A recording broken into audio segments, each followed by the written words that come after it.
Hi, hello, I hope you're in fine voice. I had a message the other day from one of my students who said he was worried about his pronunciation of the letter R. In fact, he felt he couldn't say the letter R very, very well. And he had this kind of softness around the R sound.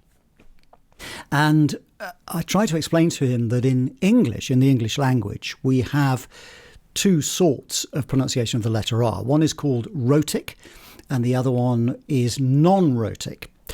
So an American accent, in America, they tend to pronounce the R more than Brits do. So the word farmer, an American would say farmer, farmer. Can you hear the R? So the R is quite pronounced, farmer, before the M. But in British English, we would tend to say farmer, farmer. So the R is really not there. So an American accent, standard American accent, we tend to say is rhotic. And here in Britain, we would say we are non-rhotic.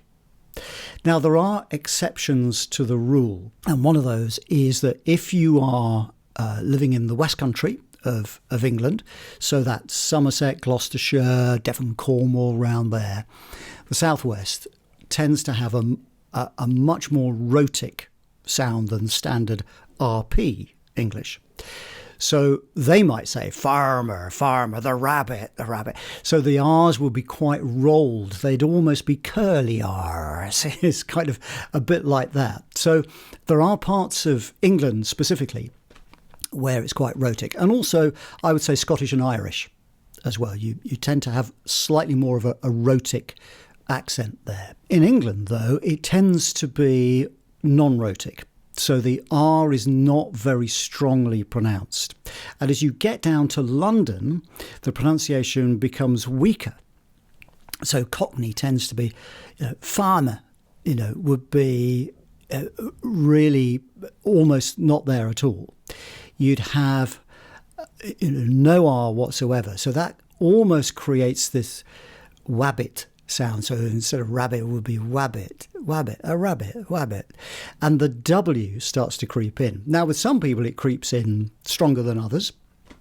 But certainly in London, you'll notice it is very much a non-rhotic accent. So I tried to assure my student that actually he needn't worry. He hasn't got a speech impediment. What it is his London Southeast English roots that are creeping in. And like I say, with some people, it's more pronounced than others. So the key is not to worry about it.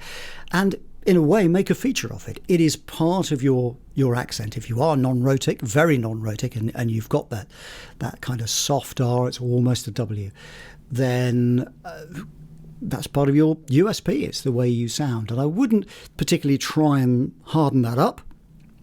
Some voice actors do. They try and kind of get more of a stronger R sound there because they feel they'll get more work with it. But my view is slightly different. I think that actually you should celebrate what you sound like. Don't be worried about what you sound like.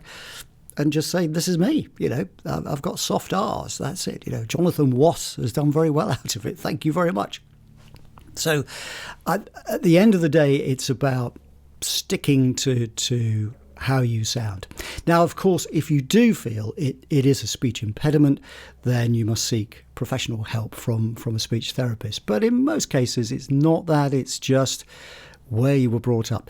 An exception actually in America as well, and that is the northeast of the country, particularly around Boston, where it tends to be more non-rhotic. So it's almost more like the English way of doing it. So the R's don't tend to get so pronounced there compared to the rest of the US. And perhaps one or two of the older accents in the South as well may be similar. But anyway, that's just a quick sort of gallop through this rhotic versus non-rhotic and pronouncing your R's and almost making the R a W. So the key is not to worry about it.